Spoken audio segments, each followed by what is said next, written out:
Saudara-saudariku yang terkasih, berjumpa kembali bersama saya dalam Inspirasiku di Antara.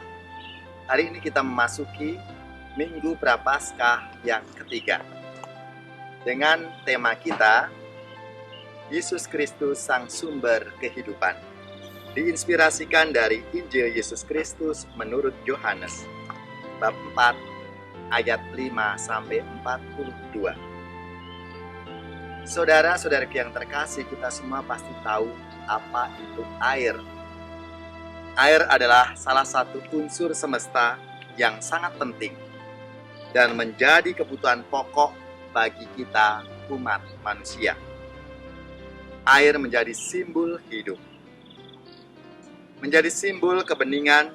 Air juga menjadi simbol kekuatan yang melepaskan dahaga.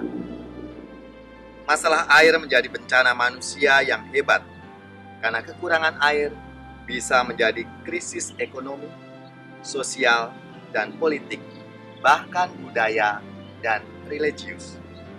Saudara-saudariku yang terkasih, bagi bangsa Israel dalam perjalanan menuju tanah terjanji mengalami kekurangan air.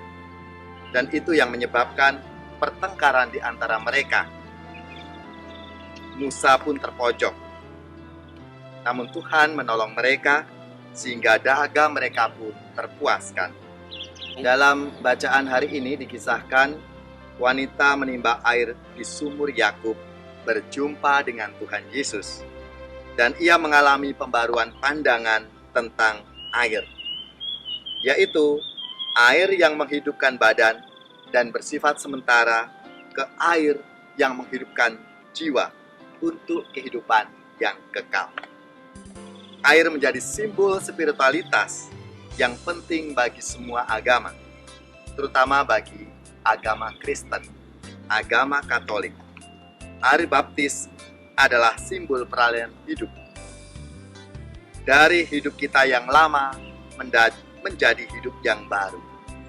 Saudari-saudaraku yang terkasih, Kristus adalah sumber dan danau kehidupan yang siap melepaskan dahaga kita, membersihkan kita, mentransformasi kita, dan menumbuhkan kembali hidup kita.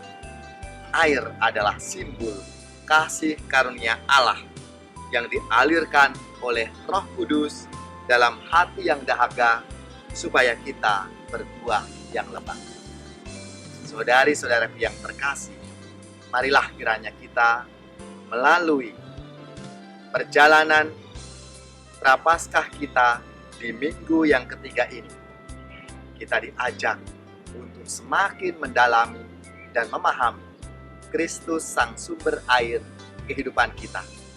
Kita diajak untuk selalu menimba air kehidupan itu setiap hari, bahkan setiap saat, supaya dahaga kita dipenuhi, dipuaskan oleh Tuhan Yesus sendiri dalam kehidupan kita. Seperti seorang perempuan yang menimba di sumur Yakub, juga mengalami rahmat, kehidupan, keselamatan dari Tuhan Yesus. Saudari-saudaraku yang terkasih, marilah kita semua sebagai wujud pertobatan kita selalu menimba air kehidupan yang adalah Tuhan Yesus sendiri, supaya kita diberi semangat dalam hidup kita, semakin beriman, semakin berbela rasa, dan semakin kita mewujudkan kasih Tuhan dalam kehidupan kita. Demikianlah inspirasiku di Antara. Semoga kita semua selalu diberkati oleh Tuhan dalam setiap peristiwa dan kehidupan kita. Tuhan memberkati.